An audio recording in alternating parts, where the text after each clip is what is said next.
This is J. Krishnamurti's 8th public talk in Saanen, 1964. Perhaps this morning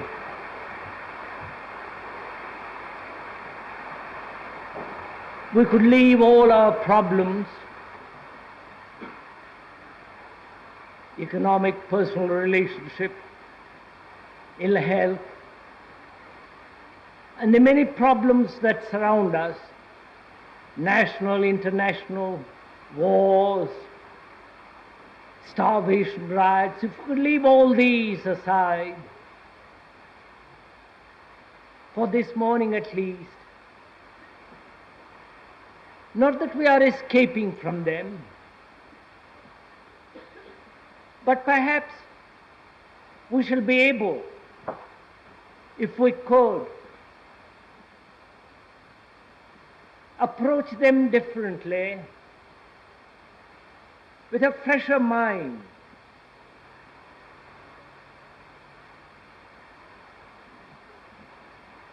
with a clearer perception,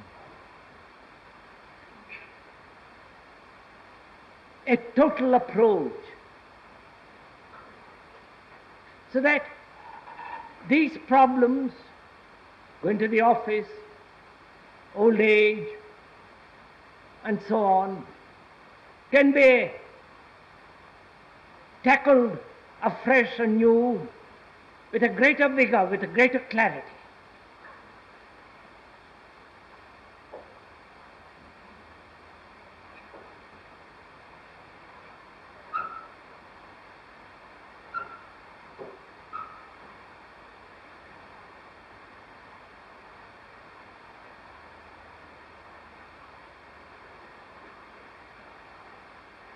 It seems to me that the only revolution can take place with greater love. Only love can produce the right revolution. And every other form of revolution, economic, social, and so on, only breed disorder, more confusion, and more misery. We cannot put the many parts together and hope to solve them. It's only when there is love that we can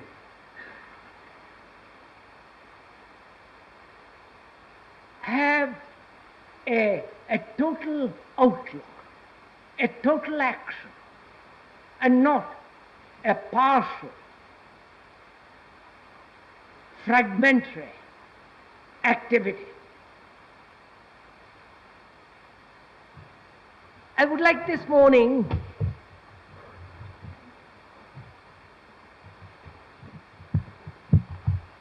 to talk about something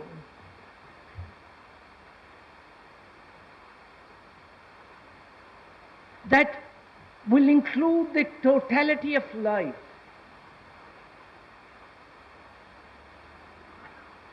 That is not fragmentary.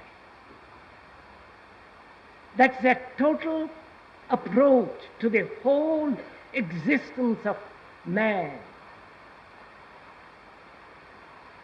And to go into it rather deeply, one must, it seems to me,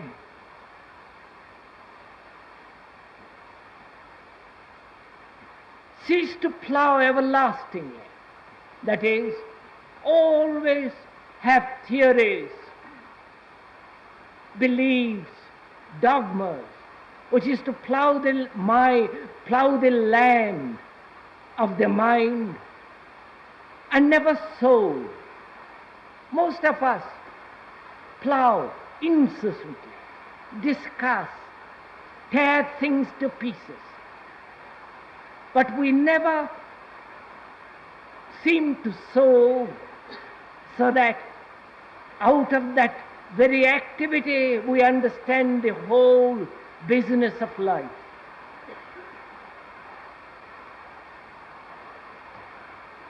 There are three things, it seems to me,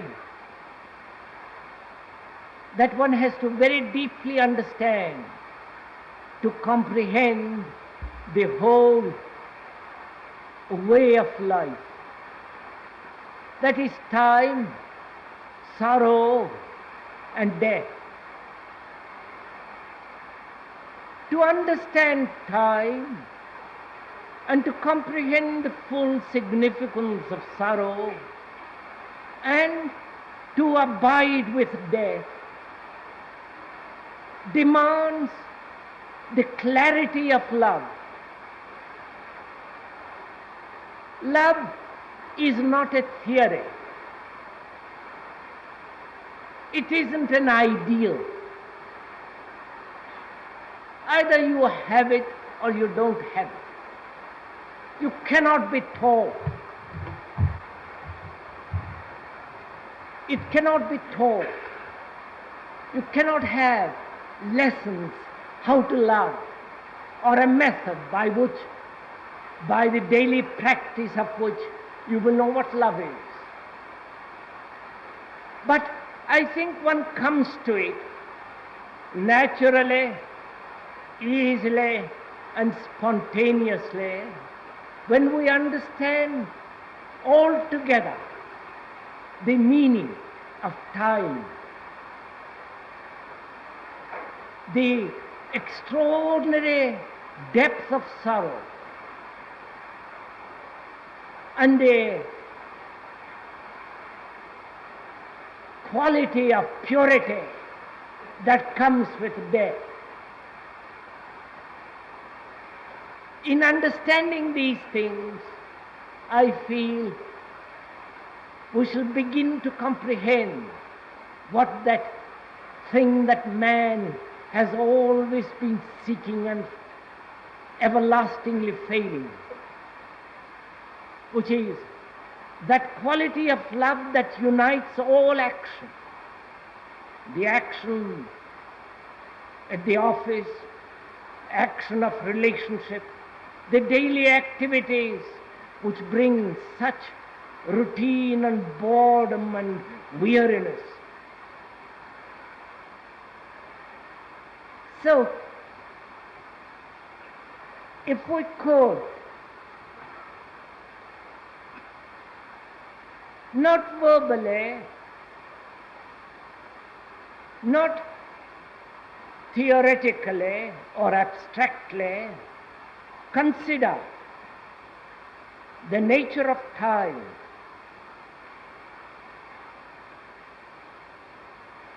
the quality, the structure of sorrow, and the extraordinary thing that we call death. As I said, these three things are not separate. If I understand time, I shall understand what it is, what is death. I shall understand what is sorrow. But if we take time as a separate thing and deal with it separately, then our approach will be fragmentary. And therefore we shall never comprehend the extraordinary beauty and the vitality of love. So,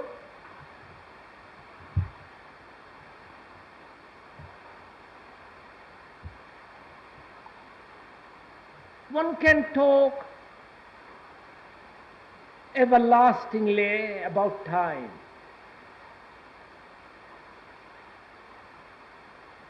But we're not doing that this morning. We're not talking about it.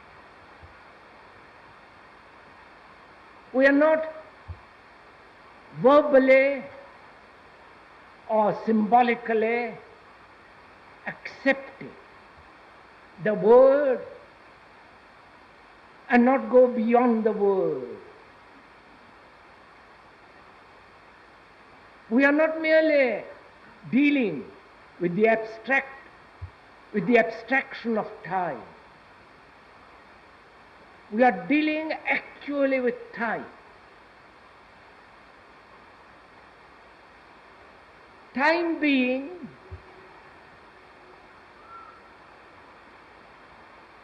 the continuity of existence and duration.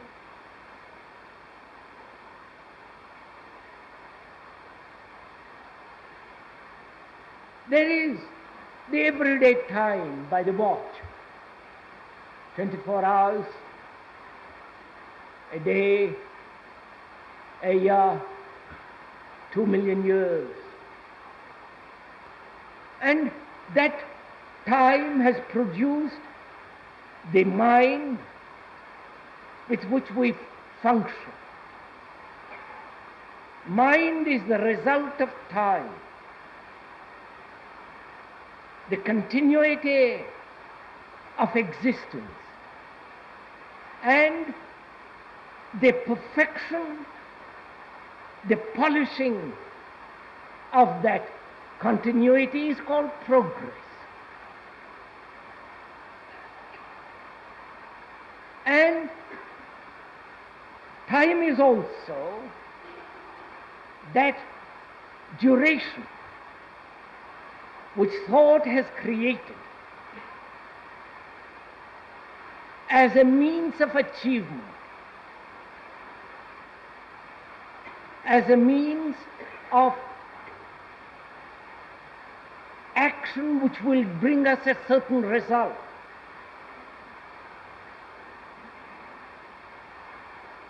So we use time to progress, to achieve, to become, to find out what is true. We use time as a means of stepping stone to something far greater.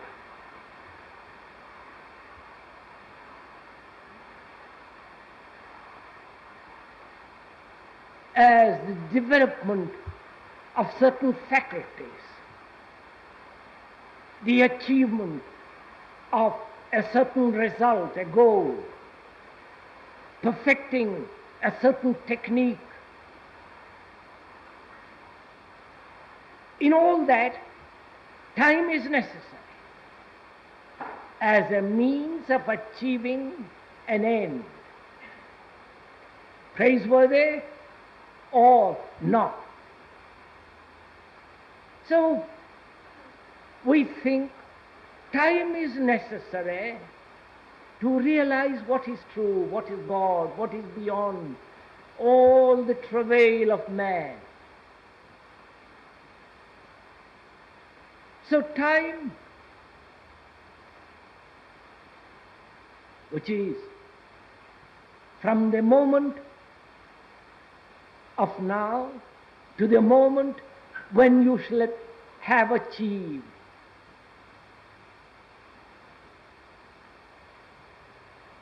We use that time to cultivate character,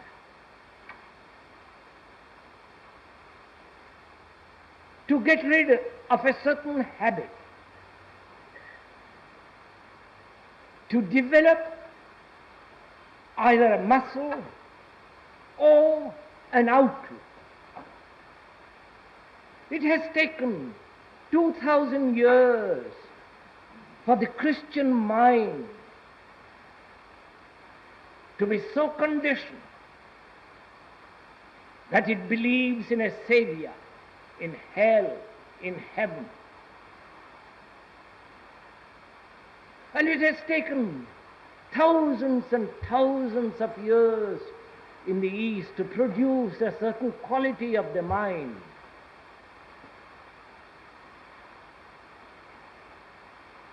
And we think time is necessary for everything that we have to do or to achieve. So time becomes a burden. Time becomes a barrier to actual perception.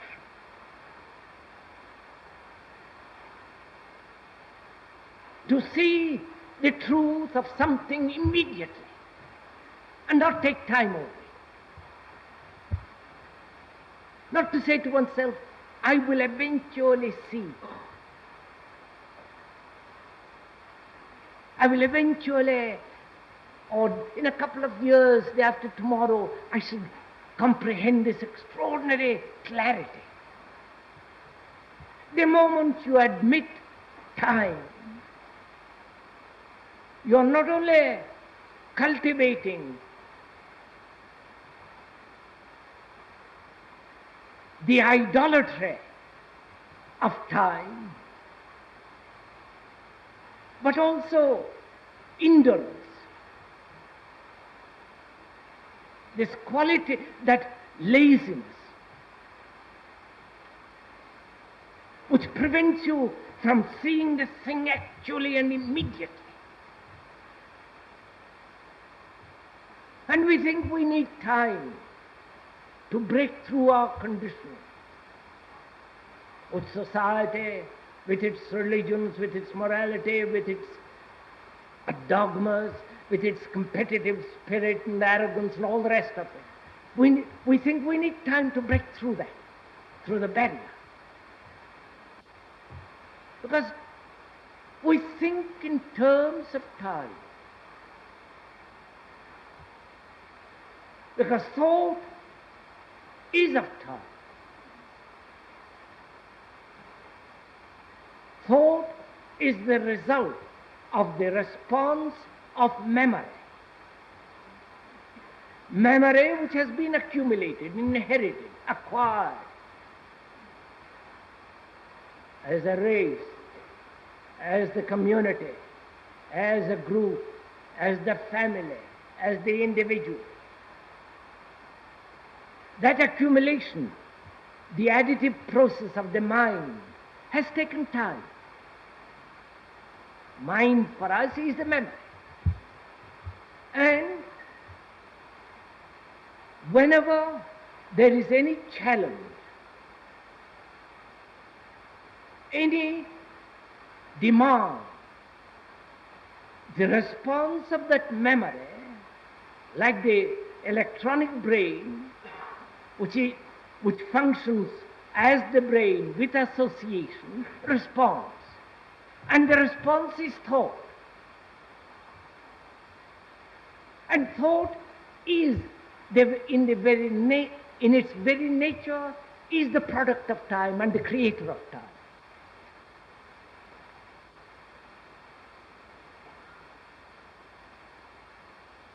Please, and we're not putting forward a theory, something that you have to think about. You have not to think about it, it is so. You may not go into all the intricate details, but those are the essential facts. So you have not got to think about it, it is there. Either you see it or don't see it. You follow non-verbally, non-linguistically, analytically, but see actually it is so, then you will see how time deceives. And the question is not the problem. And the question is whether time can stop.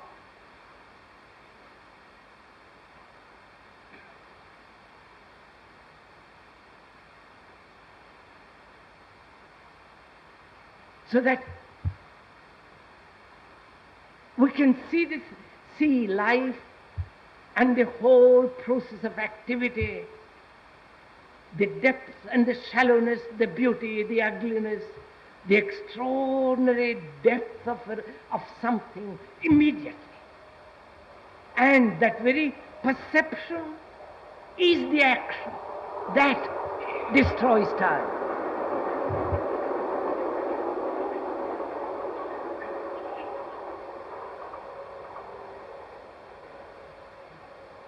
Because without understanding time, I shan't understand sorrow.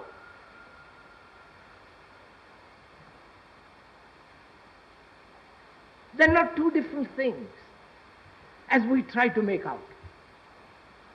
Life is not just going to the office, coming back to their family, sex. They're not separate, individual, isolated incidents. They're all related to each other, deeply, profoundly, intimately. And you cannot see this extraordinary intimacy if there is not the sensitivity that love brings.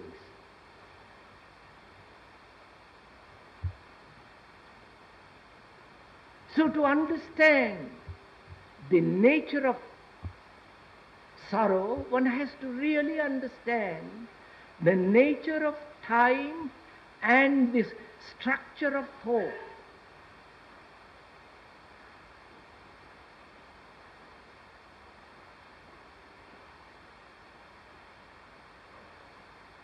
If the time is to have a stop, and you must have, time must come to a stop. Otherwise you are merely repeating the information, like the electronic brain that you have, that has been given to, or the information that has been given to, like a human being that has been taught through millennia, informed, accumulated his experience, his knowledge. He merely repeats. Unless there is an end to time, which means an end to thought, there is mere repetition, adjustment, a continued modification. There is never anything new.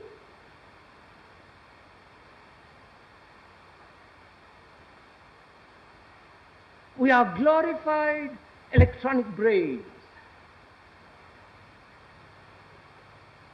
Naturally, we are more independent and all the rest of it. But the electronic brain, the computers are made along in the same structure as the human mind. And if time does not come to an end, we are merely machines.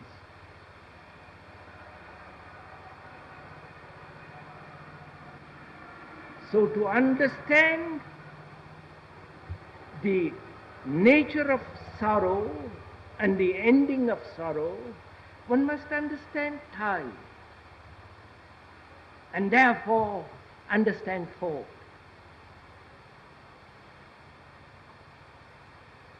The two are not separate.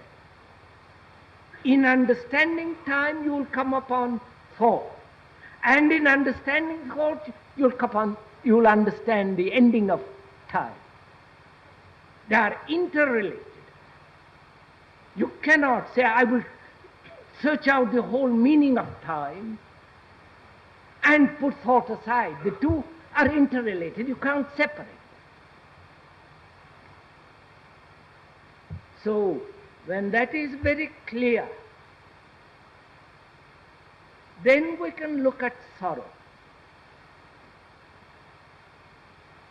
and not worship it, as the Christians do.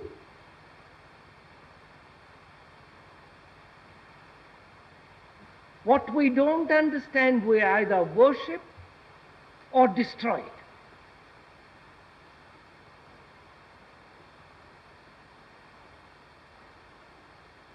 Either put it in a church, in a temple,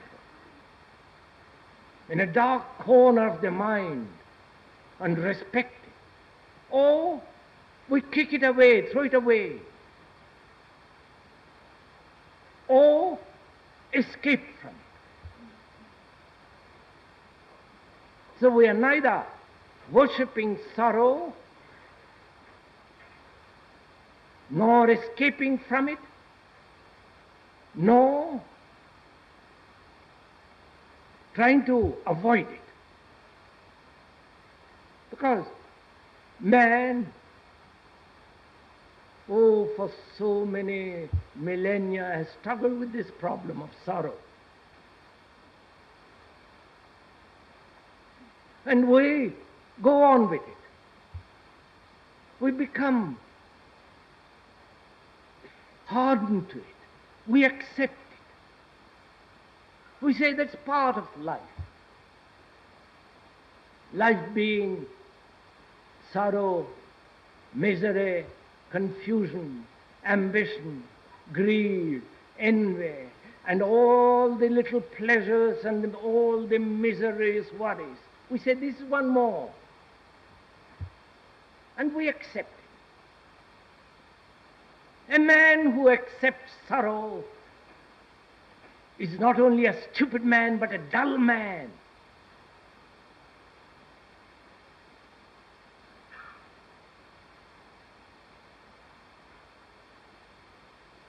He makes his mind insensitive, brutal, superficial.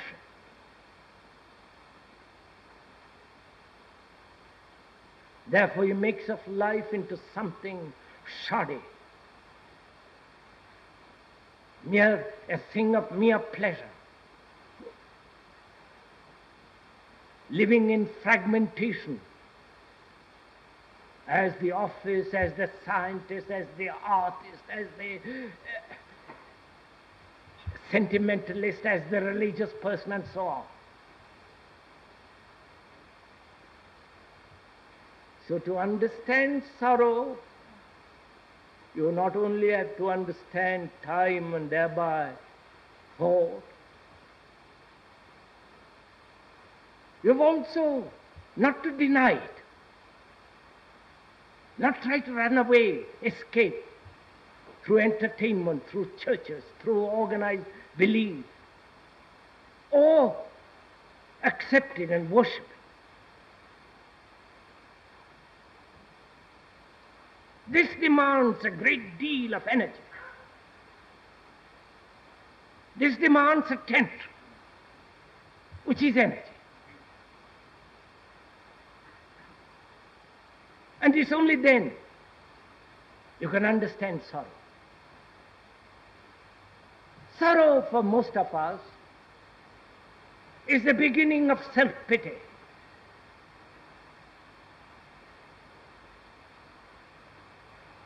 And to understand anything, there must be ruthless operation of all self-pity. I do not know if you have observed yourself how sad you become moment you begin to say, how I am like this, how too bad. Moment there is self-pity, you have given the root to sorrow. And you justify that self-pity, rationalize it, give it all kinds of nuances, polish it, cover it up with gold ideas, but it's there. Deep down. So a man who would understand sorrow must be free of this brutal, self-centered, egotistic triviality, which is self-pity. Self-pity, whether you are diseased, whether you have lost somebody, whether you have not fulfilled, whether you are empty, dull, self-pity is the root of it.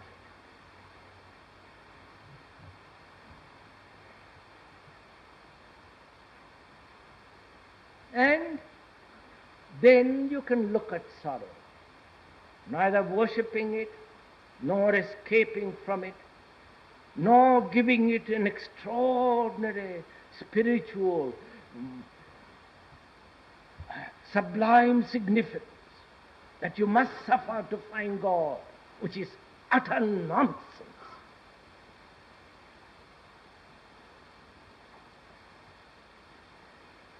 It's only the dull, stupid mind that puts up with sorrow. So there must be no acceptance whatsoever of sorrow. Not the denial of it. No, not the acceptance of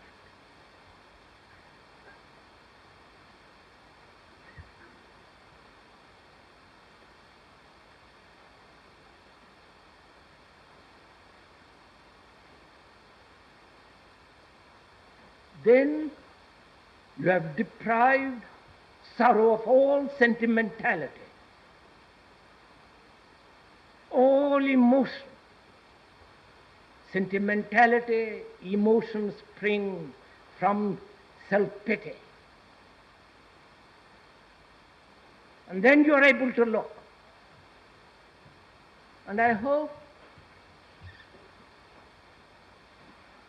you are doing this with me this morning.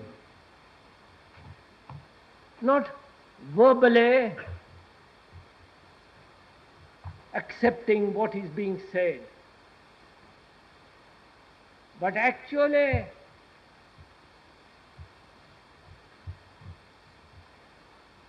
being aware of one's own state, the state of acceptance, the state of rationalizing, the excuses, the self-pity, the sentimentality, the emotional attitude towards sorrow. Because all that is a dissipation of energy.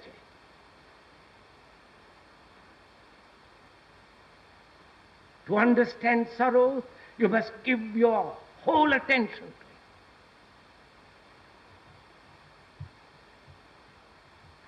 Your whole attention. That means in that attention there is no place for any deviation.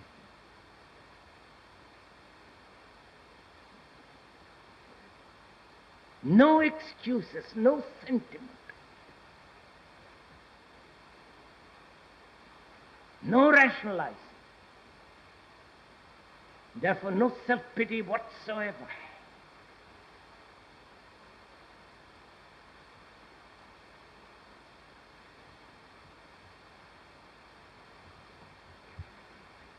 I hope I'm making myself clear when I talk about this attention.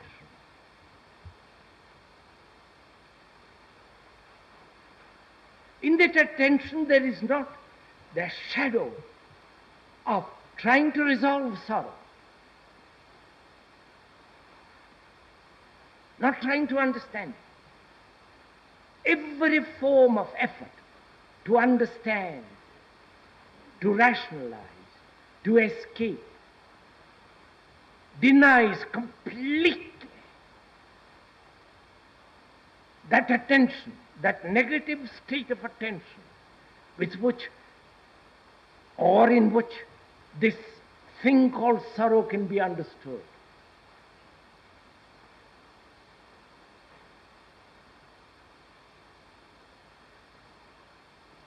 We are not analyzing sorrow. We will little bit. Not analytically investigating and thereby getting rid of it. We're not doing that. Because that's another trick.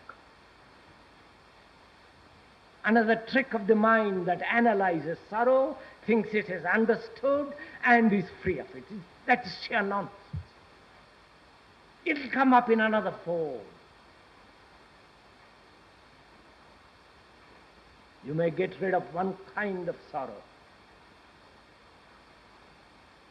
or another, but we are talking sorrow as a total thing, whether it's yours or mine or of a human being. There is sorrow as such.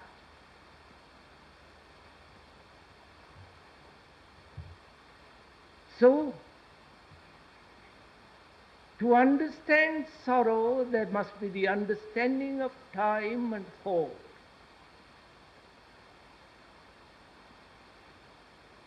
And becoming choicelessly aware of all the escapes, the self-restrained, purposeful self-pity,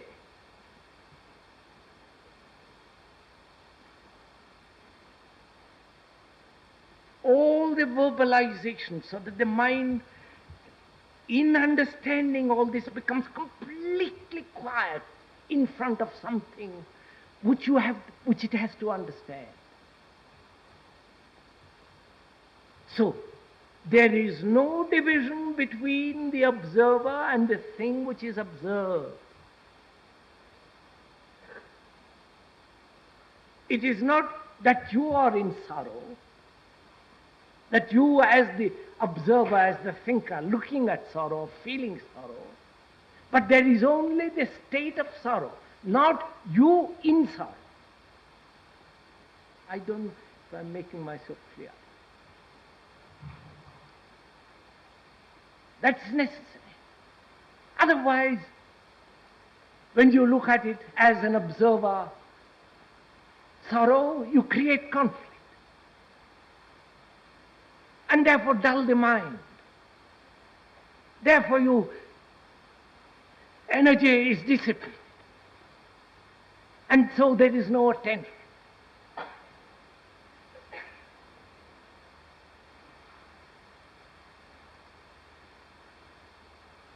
So,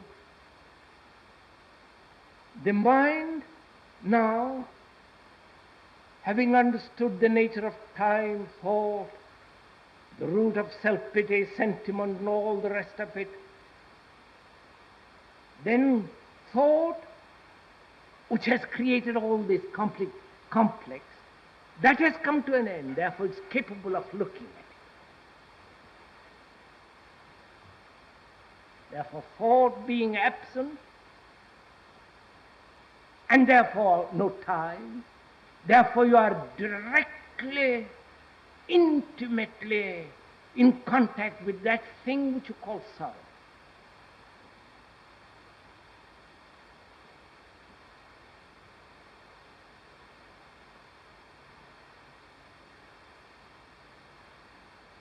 And only when there is an escape, a desire to resolve it, a desire to worship it, to run away from it, then only sorrow is sustained.